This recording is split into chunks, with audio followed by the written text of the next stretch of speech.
Good morning students. Siddhi Hindi Vidyalaya के इस online classes में आपका हार्दिक स्वागत है। अब 10वीं वाले बच्चे, यहाँ पे हमारा ये जो काव्य चल रहा है राम लक्ष्मण परशुराम संवाद, उसमें हमने पहला पद देखा। कल मैंने आपको जो वीडियो भेजे थे उसमें मैंने आपको पहला पद, उसकी काव्य पंक्तियाँ, उसका भावार्थ बताया था, शब्दार्थ लिखकर बताए थे, उसका अनुवाद भी मैंने आप तक पहुंचाया है। इसके साथ साथ मैंने आज हम जो पढ़ेंगे दूसरा पद, ये दूसरे पद के भावार्थ और उसका अनुवाद भी मैंने आप तक पहुंचा दिया है, ताकि ये समझने से पहले ये देखें दूसरा पद तो उससे पहले आपके पास उसका मटेरियल पहुंच जाए।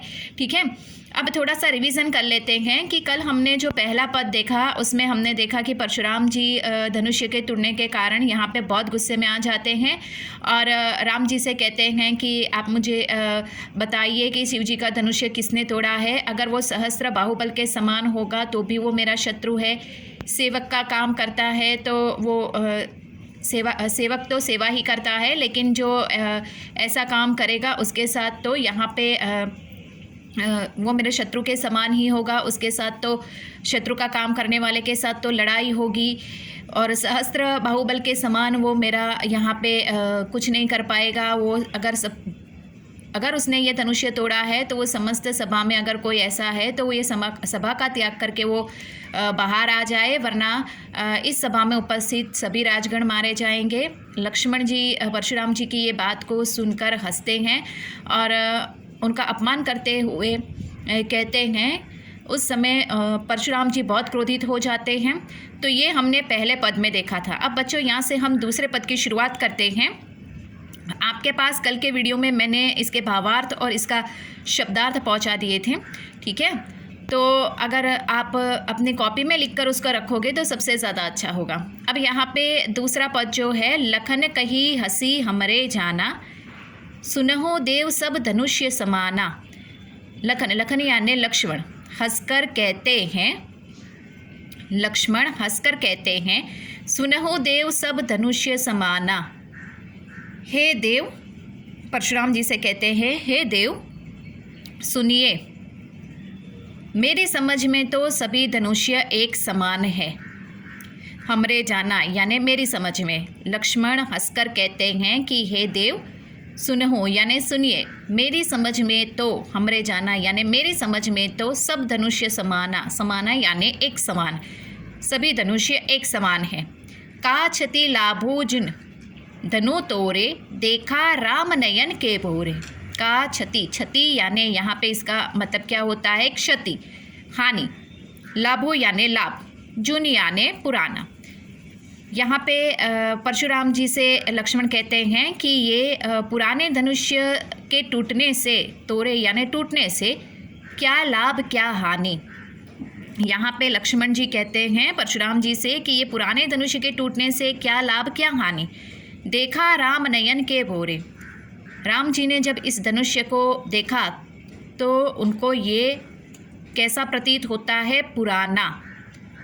उनको ये पुराना ये भ्रम हुआ कि ये पुराना है।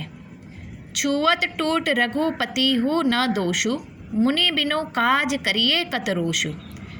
छुवत यानी छूते ही, रघुपति हु यानी राम जी का इसमें न दोषु यानी राम जी का इसमें कोई दोष नहीं है।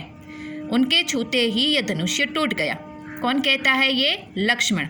छुवत टूट रघुपति हु न दोषु, रघुपति यानी राम जी का इसमें कोई दोष नहीं है, उनके छूते ही यह धनुष्य टूट गया। मुनि बिनो काज करिए कतरोषु, आप मुनि जी आप अकारण ही इतना रोषु यानी गुस्सा कर रहे हैं।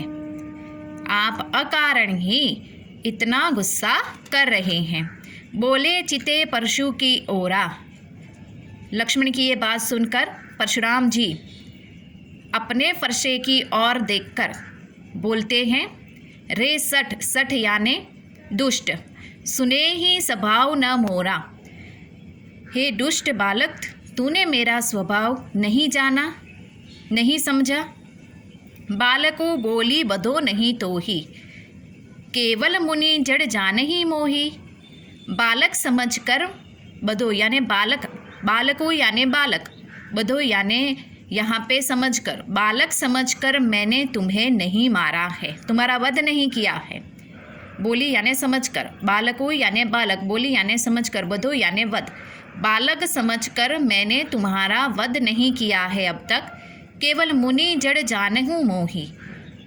तुम सिर्फ मुझे एक मुनि के रूप में ही जानते हो क्या?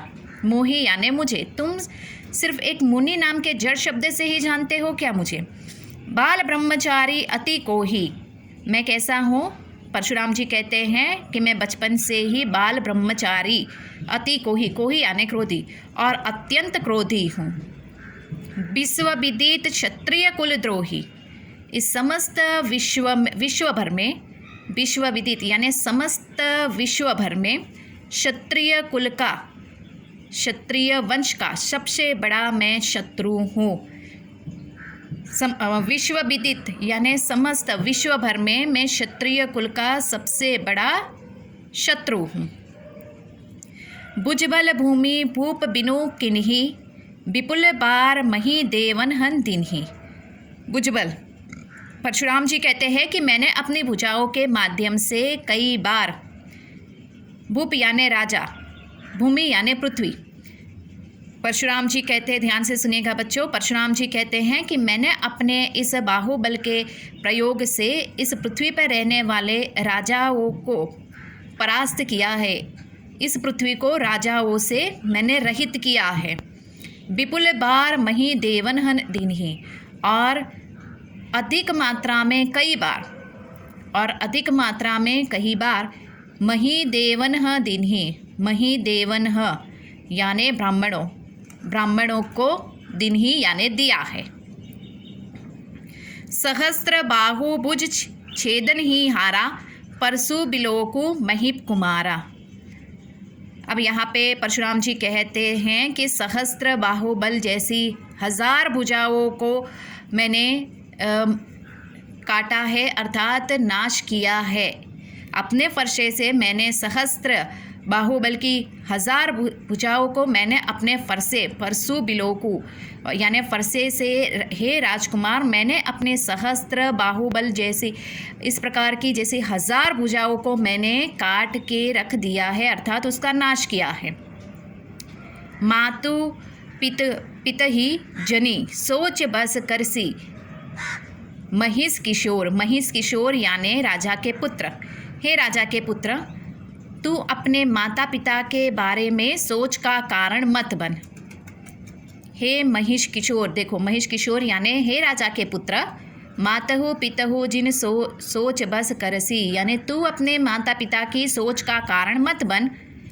गर्भिन्ह के अर्भक दलन परशु मोर अति घोर। अर्भक, अर्भक का मतलब होता है शिशु, बच्चा। यहाँ पे परशुराम जी कहते हैं कि यह गर्भ में स्थित शिशु का भी नाश करने वाला अत्यंत कठोर है। यानी वो अपने फरसे के बारे में कहते हैं कि मेरे फरसे से मैंने बहुत सारे लोगों का विनाश किया है, मेरा फरसा बहुत ही तीक्ष्ण हथियार है। तो उन्होंने बताया अपने फरसे की विशेषता के बारे में कि कैसा है वो। गर्भन्ह के अर्भक दलन परशु मोर अति घोर, यानी गर्भ में रहने वाले शिशु का भी नाश करने वाला अत्यंत कठोर मेरा फरसा है। तो यहाँ पे बच्चों हमारा ये दूसरा भी जो है, यहाँ पे मैंने आपको इसके काव्य के पद के साथ यहाँ पे वज्र भाषा में जो दिया गया है उसके साथ मैंने उसका भावार्थ आपको बताया है। अब इसके नेक्स्ट वाले वीडियो में जो तीसरा है, ये तीसरे का भावार्थ और उसका शब्दार्थ में लिखकर आपको भेजूँगी। Thank you.